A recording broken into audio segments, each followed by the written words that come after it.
Coming up on the Rockbridge Report. Breaking news this afternoon. An agreement has been reached on key elements of a framework to contain Iran's nuclear program. Find out what President Obama has to say on the deal. And a recent religious freedom law sparked national outrage this week. Lawmakers in Arkansas and Indiana are wrestling with new language for the policy, which critics say amounts to an open invitation for businesses to deny service to gays and lesbians. A new Buena Vista school budget could mean big changes for elementary students. We'll tell you where the school board is in the budget process. And local mailmen have an extra heavy load this week. College acceptance and rejection letters are on the way. We'll give you an overview of the admissions process and the challenges that local students and colleges are facing. That and more up next on the Rockbridge Report.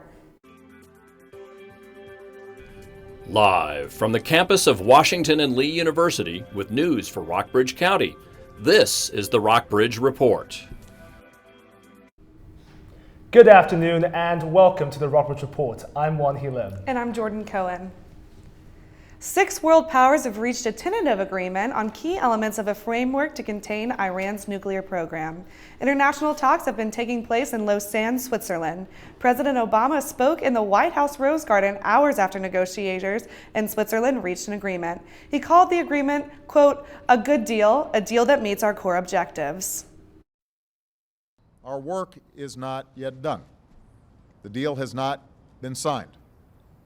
Between now and the end of June, the negotiators will continue to work through the details of how this framework will be fully implemented, and those details matter. Negotiators will continue meeting to hammer out specific details with the June deadline looming. Breaking news. New reports say 147 people are dead after an attack at Garissa University College in Kenya. As many as 79 others were wounded and taken to the hospital. More than 500 of the school's 815 students have been rescued, and all staff has been accounted for. The Islamist militants stormed the campus in an early morning attack and, according to a witness, separated out the Muslims and opened fire on the non-Muslims. The Somalia-based Al-Shabaab group has claimed responsibility. Several police agencies combined to make an arrest Wednesday in a home invasion that took place in Lexington early Saturday morning. Lexington police say Brian James Harrison faces 9 counts, including armed robbery, breaking and entering, use of a firearm, and several drug charges. Police say Harrison roused an elderly Lexington couple from their sleep around 3:45 Saturday morning, held them at gunpoint, and stole a large amount of cash. It looks like Arkansas will not be the 21st state to have a religious freedom law, at least not yet. A similar law in Indiana sparked national outrage this week as the gay and lesbian community labeled it as a tool for discrimination. Now lawmakers in both states are working on changes. CNN Melissa Rainey has the latest. It's sitting on Arkansas Governor Asa Hutchinson's desk, but he's refusing to sign the state's religious freedom bill until lawmakers make changes so the bill mirrors federal law. This bill simply defines the standard to determine the right balance. I think Governor Hutchinson and the legislature is trying to strike the right balance between protecting all citizens of all stripes from discrimination in, say, a restaurant. But again, those kind of concerns have not been borne out over the last 20 years that we've had the federal Religious Freedom Restoration Act. No hate in our state! Governor Hutchinson's decision comes in the wake of an uproar in Indiana. That state's governor, Mike Pence, is facing pressure from businesses, sports associations, and popular culture figures to backtrack on a similar religious freedom law he signed last week. This is not a Democrat or Republican issue. This is not a solely LGBTQ issue. This is a human rights issue. Governor Pence is now asking legislators to make changes. We'll fix this and we will move forward. State lawmakers worked on those changes late into the night Wednesday, meeting behind closed doors.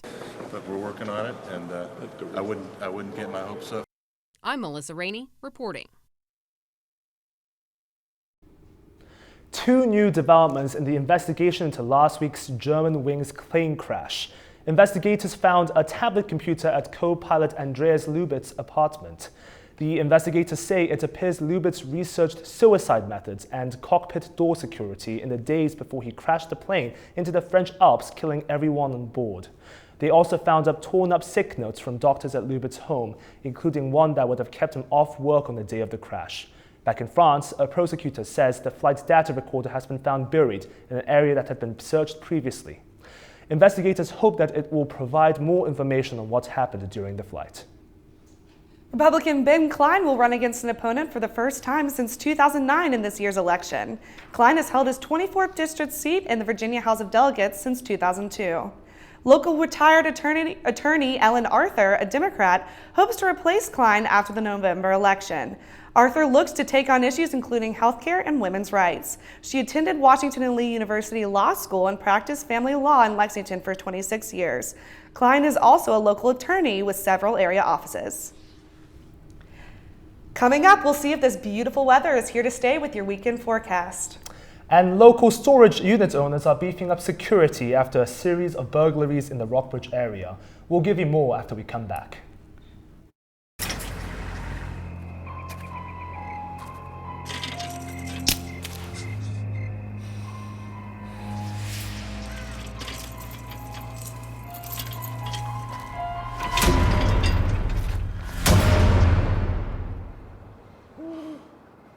If you don't fix them, sparks from dragging tow chains could cause a wildfire, and that could be scary.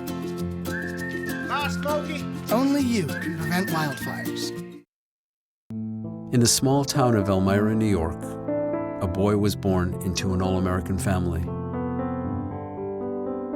The odds of him achieving his dream in the fashion industry? 1 in 23 million. The odds of having a child diagnosed with autism? 1 in 68. I am Tommy Hilfiger, and my family is affected by autism. Learn more at autismspeaks.org/signs.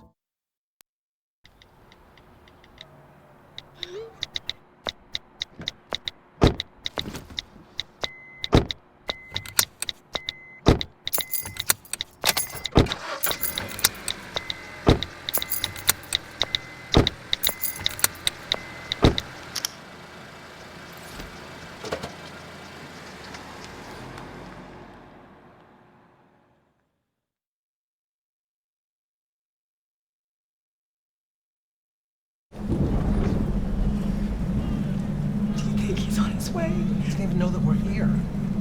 Is he okay? Please tell me he's okay. Laura.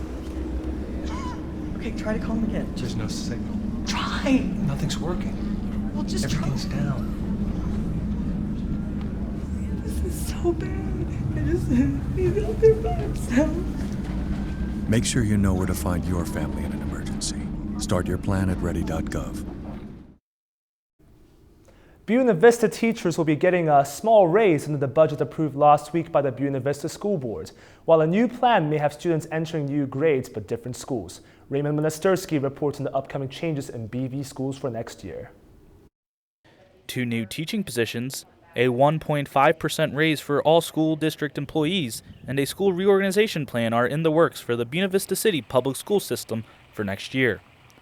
School Superintendent John Keeler said he chose to fund 2 new teaching positions at a cost of about $85,000 instead of buying a new bus for the school system. A math teacher will be added to the high school next year, and an alternative education teacher will work in both the middle and the high school. Meanwhile, grade levels will be changing at Enderley Heights and Kling elementary schools. Superintendent John Keeler said at the school board's meeting last week that the changes will make sure that students are more adequately prepared when they change schools, especially in core classes like reading. But a Buena Vista school employee told me that teachers are still concerned about how the changes will affect younger students. Kling will house pre-K through 2nd grade students, while students in 3rd through 5th grade will go to Enderley. School system will receive $7.4 million in state funding for the next school year and expects to receive $2.6 million in local funds. Keeler plans to present the school board budget to City Council at its April 16th council meeting. For the Rockbridge Report, I'm Raymond Monastersky. Let's get the latest on our local weather for this coming weekend. What can we expect for this weekend, Kinsey? Thanks, Wanhee, and welcome to weather. Let's jump right in and take a look at our current conditions. Right now, it's about 68 degrees in Rockbridge, only 1 degree cooler than our high of 69. Now, 69 did feel pretty warm today, but take a look at this record high, 89 degrees, set back in 1963. Although it was pretty warm today, we did have a pretty windy afternoon, gusts up to about 25 miles per hour as we move toward the evening hours. Let's take a look at the rest of the area to see if they're experiencing similar conditions. Now you'll see that just about everywhere in West Central Virginia is experiencing sun in the sky and warm temperatures. Take a look up north. We've got sun in the sky and 70 degrees in Charlottesville. Now a little cooler over in the Highlands, we've got 61 degrees in Covington, and there is a small band of clouds here in the Rockbridge area. Let's take a look at our radar to see if those clouds will be bringing any rain with them. Now you can see there is a pretty large system over here to our northwest. Now this will bring rain to our area soon, probably not tonight, but as we move into tomorrow, we are expecting some precipitation. Let's take a look at our 5-day forecast to see how long that rain is going to last. Now, as you take a look at our 5-day forecast, you see we do have rain for Friday. Good news is it's only going to last one day, and we're going to have temperatures in the 70s, so it won't be too cold. As we move into the weekend, we've got perfect weather. Saturday, we've got sun. The rain will stop around 8 a.m., and it'll warm up to about 50 degrees. Moving into Sunday, perfect weather for an Easter egg hunt. We've got temperatures in the 60s and sun in our skies. That sun is going to stick around on Monday, but on Tuesday, we are going to have a little rain headed our way. That rain will be here for most of Tuesday, but hopefully come Wednesday, the spring weather we've been enjoying will be here to stay. That's all for weather. Back to you. Thanks, Kinsey. It sounds like we're in for a warm Easter weekend. Police are investigating a series of burglaries at self-storage units in the Rockbridge region. Jordan Missel looks at how owners are trying to prevent the next theft. Throughout the past few months, thieves have broken into self-storage units around the area. The Rockbridge County Sheriff's Department has started an investigation to try to find out who is responsible. If anyone has information, we're asked that they call into the sheriff's office and talk to one of our investigators. Any information, no matter how large or small, may be helpful. Someone may have seen a vehicle in the area around the storage units, maybe not that night, but maybe last weekend or maybe the upcoming weeks. McFadden said that most of the items stolen include electronics, along with a few firearms. He said that there is some concern that these criminals now have unlicensed guns. The self-storage units that have been broken into range around the county, although according to McFadden, the last break-in occurred at the ones on Route 11 in Lexington, across from the BB&T Bank. McFadden did note that the break-ins have caused some self-storage units to put in better security measures. Nick Ramsey works for Valley Storage. We do have the fence on site as well, that you do have to have a gate code to access the facility, as well as cameras on site. Ramsey said they are making some improvements. We are in the process of adding extra fence just for security purposes. Deputy McFadden urges anyone who has any information to contact the police. For the Rockbridge Report, I'm Jordan Missel. A Rockbridge County man is scheduled to go on trial in June on charges of DUI, involuntary manslaughter, DWI, reckless driving, and driving with his license revoked for at least the third time in 10 years. Terry Worley pleaded not guilty to the charges. Commonwealth Attorney Bucky Joyce indicated to the Rockbridge Circuit Court that they would be bringing another Class 6 felony charge during the trial in relation to reckless driving. The jury trial is expected to take 2 days, and Worley remains free on bail until that time. Coming up, local healthcare providers are conducting a survey to pinpoint areas of need in the community. And Duke and Michigan State are gearing up for this weekend's Final Four game. We'll give you an update on that and local sports when we come back. Hi, may I please have an application? Thank you.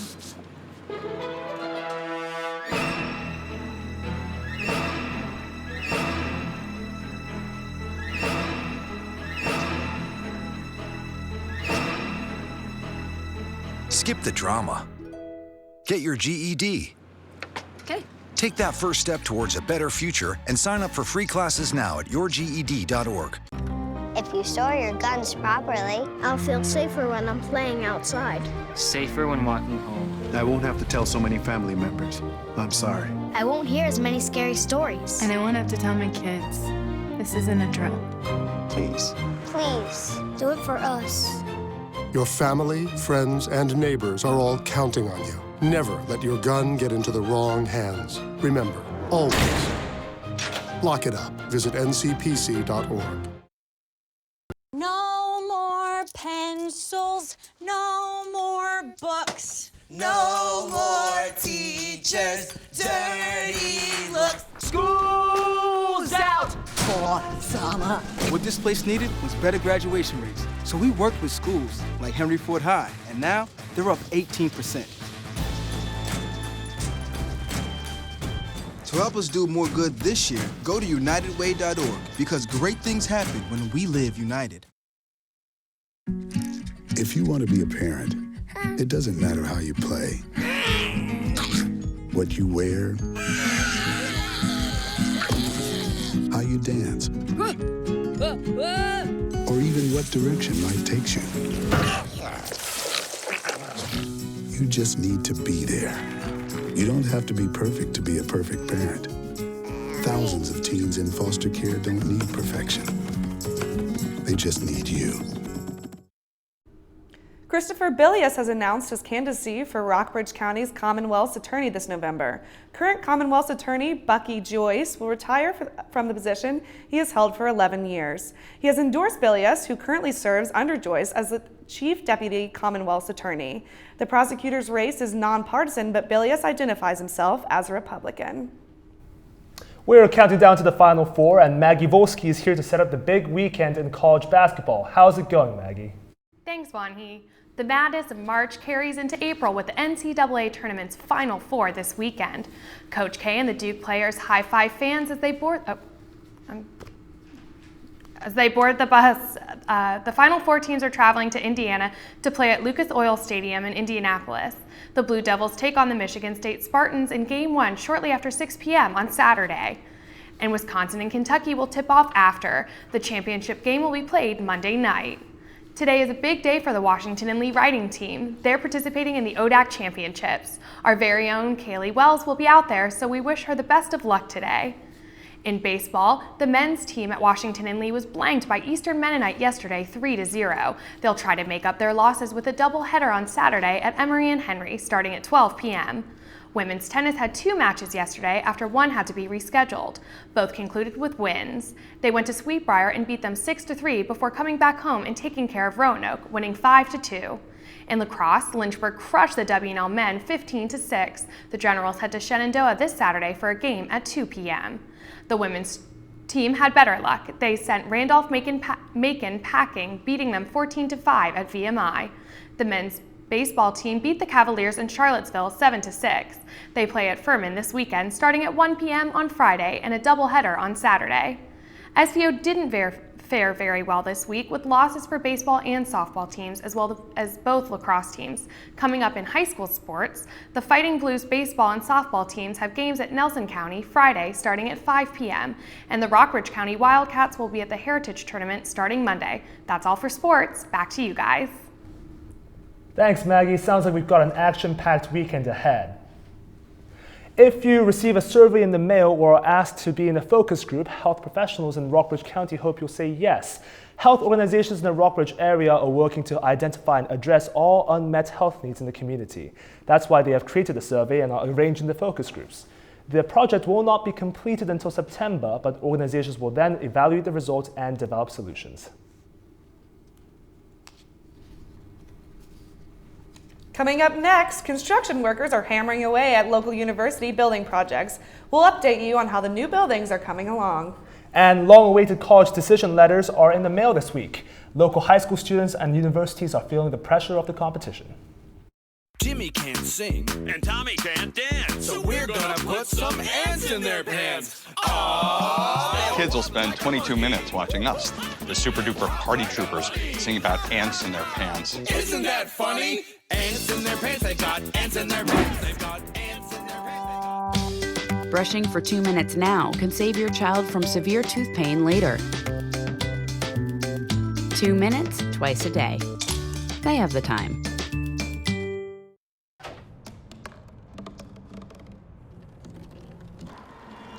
Everybody has a dream.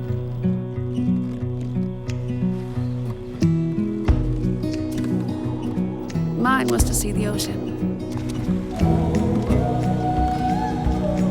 And with a little help, I made it.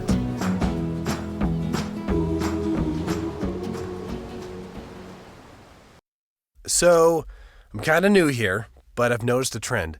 My human does this funny thing where she goes around and gets all my toys, and then she hides them in that basket by the door. But it's always the same basket, and it's always in the same place.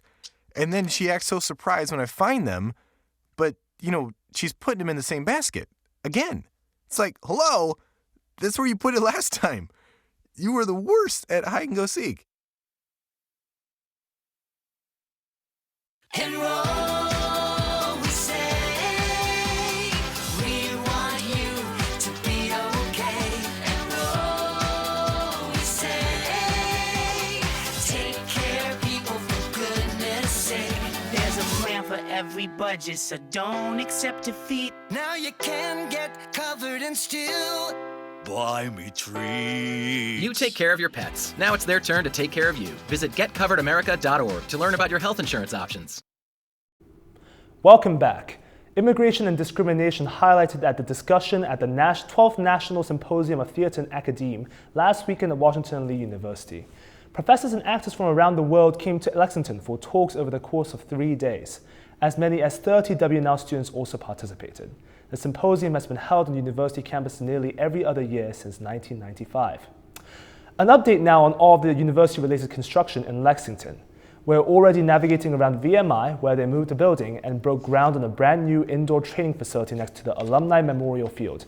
And there's more to come, as the Institute will also renovate Cormack Hall on the opposite side of the stadium. Meanwhile, construction on Washington and Lee's new third-year housing is just barely underway. Both $100 million projects are expected to be complete in the summer of 2016.